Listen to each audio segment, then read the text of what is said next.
Hey, Heather from Hooked on Pickin' here. I just wanted to let you know that I did a collaborative video with another YouTuber that sells in the UK, in Europe. I think he's based out of London. His name is James, and his website or his YouTube channel is InternetBizUni, Internet Bizuni, and he's big into private label, but he started just like me and the rest of us, being able to sell and flip items that you purchase at a discount. And so here's this back and forth collaboration, and I hope you learned something from it.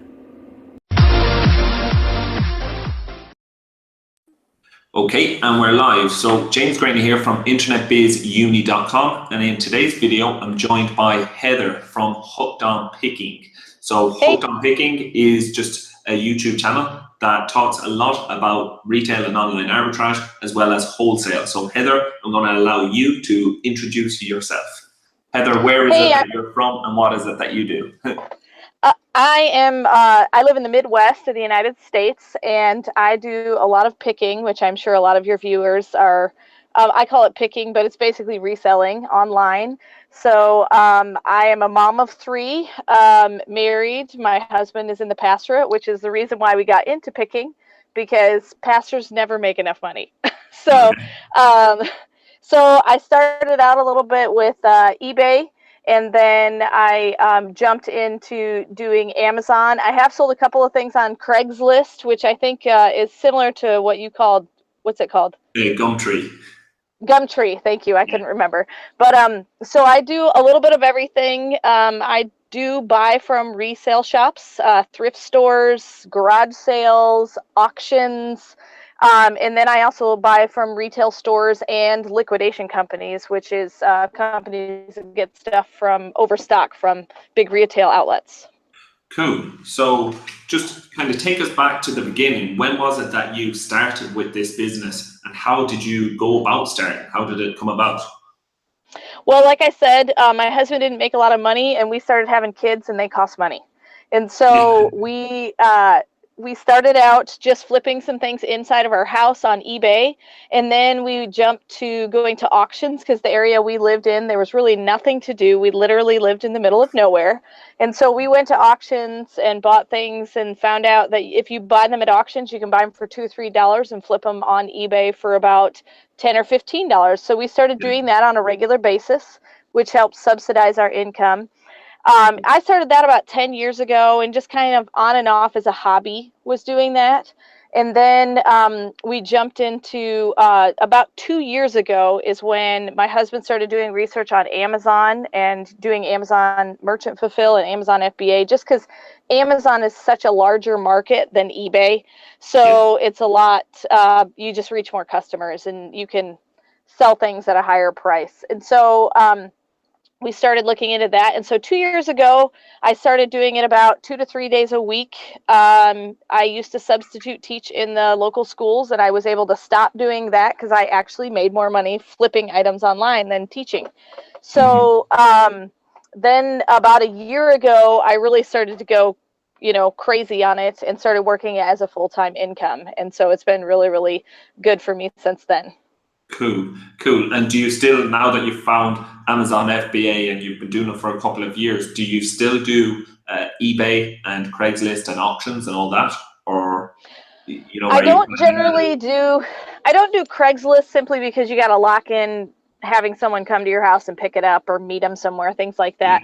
I know a lot of people that follow my YouTube channel, Hooked on Pickin', usually they still do like Facebook garage sale sites and things like that. I don't generally do things like that. I do eBay a lot. I have quite a few items on my eBay store. And basically, I use eBay as a fallback. My primary focus is Amazon and Amazon FBA. If I can't sell it on Amazon or Amazon FBA, then I fall back into, okay, I'll just list it on eBay.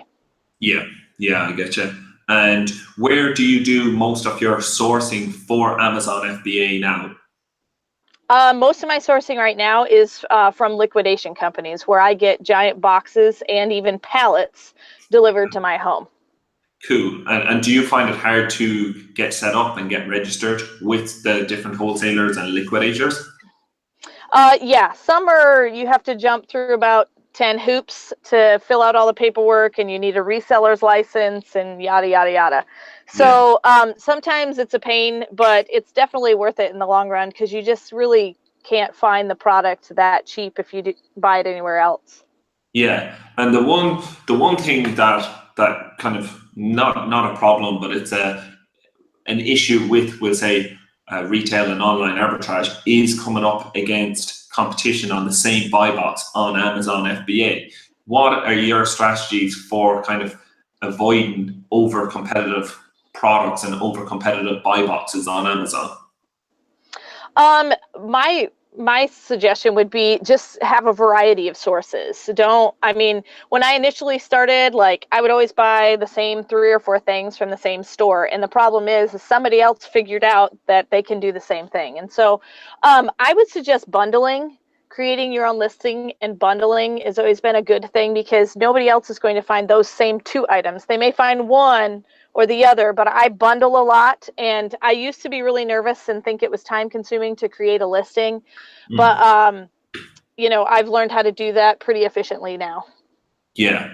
And for someone who is getting started, because I often give the advice, if you're starting, you want to learn Amazon FBA, one of the best ways to do it is by actually doing it, by learning from your own experience. And while doing that, it's difficult to do that when you're doing the business model that I follow, which is private label, because you have to, you have a lot of upfront costs with inventory. So that's why I advise people to start with like online and retail arbitrage, because they can start for such a low cost. There's such a low barrier to entry. What tips could you give to someone who's starting with, we'll say, retail and online arbitrage? I would definitely start with the retail side, thrift stores, things of that nature. If you like eBay or something along that line, because there's usually less risk and it's a lower amount of money that you have to put out to buy the product. So you're not tying up a bunch of your money hoping that it'll sell. You're buying something at a garage sale or a thrift store for $2 or $3. And then flipping it for $15. And you do that enough times and it makes enough money. And so I would definitely start small. I have a separate bank account for my business. So once I started doing that a lot, I eventually got to the point where I could buy $1,000 pallets and $1,000 boxes. And then you can start really making the big bucks, because, you've earned the money and built it up. Exactly, yeah. And I've just, checked out a few of your videos, and as we were speaking beforehand, you do a lot of your purchasing now, or a lot of your unboxing videos at least, from bulk.com. What type of, is bulk.com just a regular wholesaler, or is it a liquidator, or what is it exactly that bulk.com has that you go after? They're kind of wholesale liquidation. So they do buy products that are returned by customers, so they may be damaged, and there's some things that I do sell for parts on eBay. Okay. When it comes to Amazon, I'm looking for primarily brand new products, just because Amazon is real picky about what you send into them, and it's their sandbox and you got to play in it. So I try to be real picky in making sure that all the product I send to them is really, in perfect, pristine condition. They usually get a lot of overstock. So like at Christmas time, when they buy, 900 of a specific type of toy, they'll either clearance it at the retail store, but a lot of times the retail store will sell to them on pennies on the dollar. And then we in turn can buy from them at a really, really low rate. Cool. And that actually brings me into my next question, which is, what kind of categories are your most sought after categories for selling products on Amazon? The categories, toys is always a big one after Christmas. And a lot of people think I have to have the toys before Christmas, but it's shocking how much I sell in January, February, March. And so because I can just simply get the things so cheap, I'm buying Barbies for $2 types of things. So, and they're selling online for $15. And when you got 10 of them, that's a lot of money. So, toys has always been a really good seller. I'm currently ungated is what it's called, when you're allowed to sell in a specific category that not everybody is allowed to sell in. I've really opened up health and beauty. And the nice thing is the longer you're on Amazon, if there's something that's restricted, I just simply click the request approval box. And since I have a good seller history, a lot of times I'm immediately approved for that category.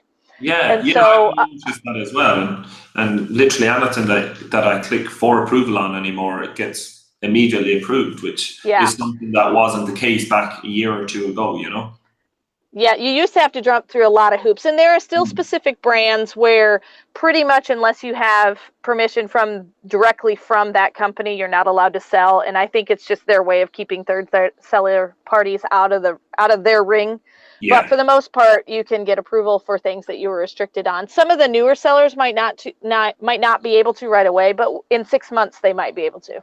Yeah, and just I've noticed, like, I started selling on Amazon back in 2013, and I've noticed so many different changes since then. And even recently, I've just put together, a video series showing the updates and the changes that I've noticed in 2018. What are the biggest changes that you've noticed with the business that you run on Amazon? What are the biggest changes that you've noticed with Amazon in recent years? Well, the biggest one that hurts my pocketbook is the fee structure. Okay. So they have lost their mind when it comes to charging fees around Christmas time. So when you have to send stuff in November, December, I mean, you're paying crazy fees. And so I'm really, really careful what I leave in the warehouse. I signed up about a year ago to get automatic, if my item is there longer than 6 months, once it hits that 6-month mark, I have it shipped back to me immediately, because then I can put it on eBay, make a large lot, so I'm not paying those long-term storage fees. But that's the biggest thing that I've noticed right from the get-go. Yeah, that's the way. Even with private label, you can't have products that are sitting in Amazon's warehouse more than 6 months, because it just doesn't become profitable, doing that. And do you have your own warehouse, or where do you do most of your kind of bundling and preparing your products for Amazon? I currently work out of 200 square feet in my home, so it's tiny. But I have a shed out back that I keep some things that are like, it doesn't matter climate control wise because it's not heated. But I'm actually getting ready to build a 20 by 30, maybe 20 by 40 detached garage in my side yard that will be exclusively for my business, just because I want to reclaim portions of my home. Because if you've ever watched any of my unboxing videos, you notice I'm standing in my dining room. And so I want to stop taking over my house every time I need to do an unboxing video. So that's my next biggest step, and we've actually talked to a contractor about doing that because my income has gotten high enough to pay for it. Cool, good stuff. And is it just you that works full-time on this business, and do you get help from others, or is it you and your husband that are both doing this?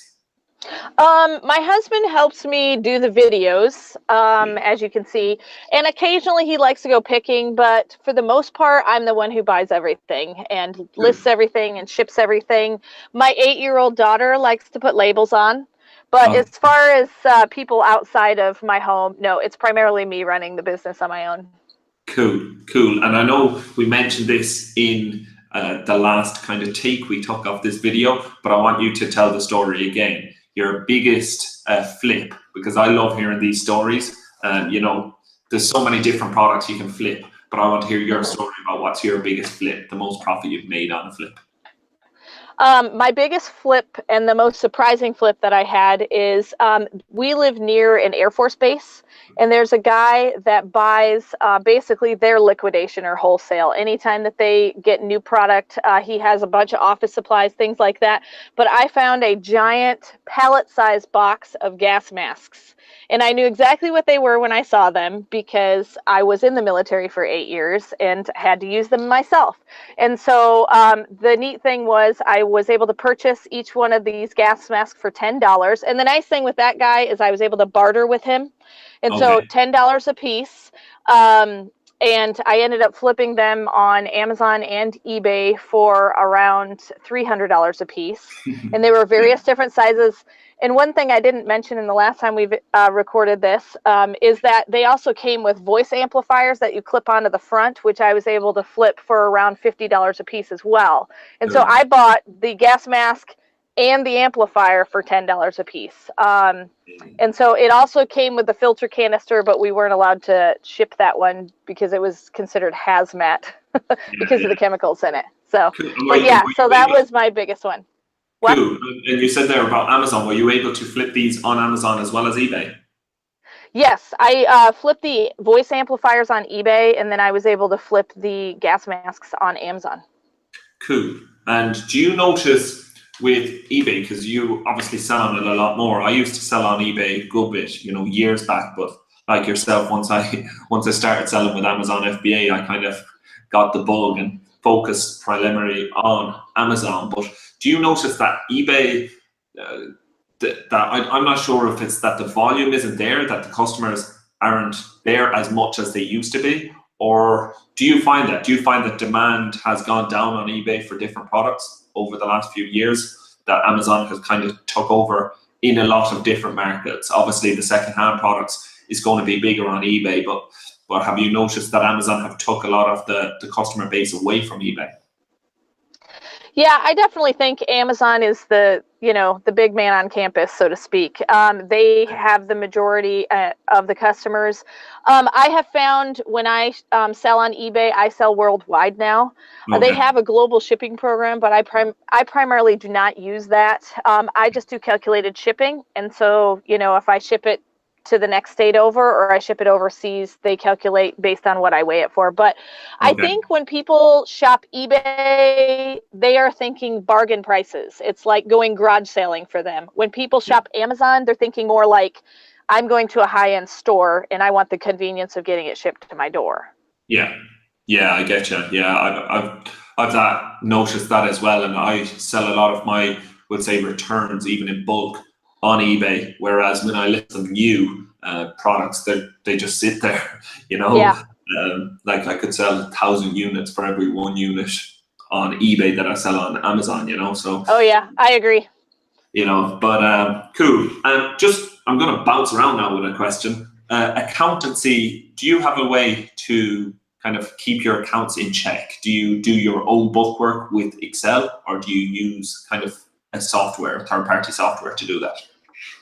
I used to actually do my own bookwork on Excel, but that is a time sucker. And when you want to make money in this business, time is basically your moneymaker.